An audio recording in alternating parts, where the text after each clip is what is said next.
Okay, pop quiz. Which do you dislike more, sharks or drones? I mean, think about it. Sharks have lots of teeth, they've had one good movie plus a bunch of schlocky ones, and if you swim near them, they can totally ruin your day at the beach. And drones, for the most part, are just flat out annoying. Luckily, some of the things that could be most annoyed by drones are hungry sharks. Here's Adam Yamaguchi to explain. For seaside communities, keeping swimmers and surfers safe in the water is a top priority. Ocean conditions are constantly monitored for dangerous riptides and wave size. Of course, beach safety experts are always on the lookout for sharks, but spotting them has been a hit-or-miss exercise, until now, thanks to drone technology. I headed to Seal Beach, California to meet Beach Safety Director Joe Bailey, who showed me how they utilize drones to spot sharks in the water from 100 feet up in the air. So now this is just a standard off-the-shelf drone.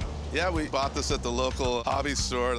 Prior to getting the drone up in the air, how were you monitoring the shark population? So when this first started, we'd put a lifeguard on a jet ski and they'd patrol the area. So by the time they launched the ski, drove over here, searched for an hour, put the ski away, cleaned it, we're talking 2 hours of a lifeguard's time trying to find a shark.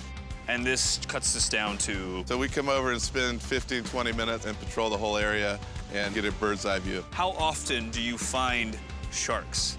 So I'd say about 90% of the time, we'll see at least one shark every time we fly. It's odd not to see one. Joe and his beach officer, Nick Boland, launched the drone for us to survey the local shark population.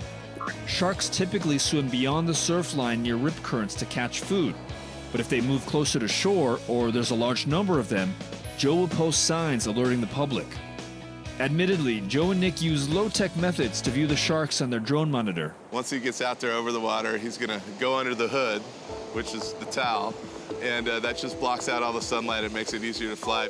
We know it looks funny, but it works. I got under the towel with Nick, and after a few minutes, we spotted something in the water. So I'm thinking that's a shark, so I'm gonna drop right down to about 41 feet here, and it's swimming, so it's definitely a shark. Huh. You can see it there, swimming along. This guy is only 6 feet long and poses no threat. For Seal Beach, which only has 1.5 miles of coastline to cover, a consumer drone works just fine.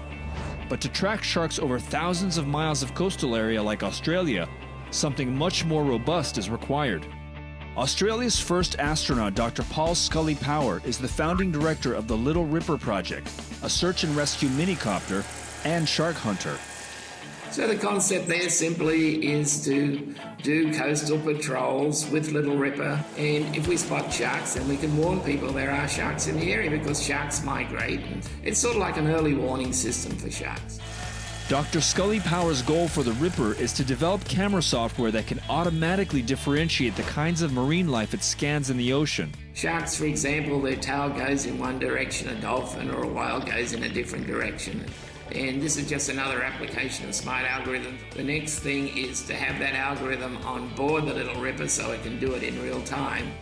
Sharks have always kept us gripped with fear because we never knew where they were.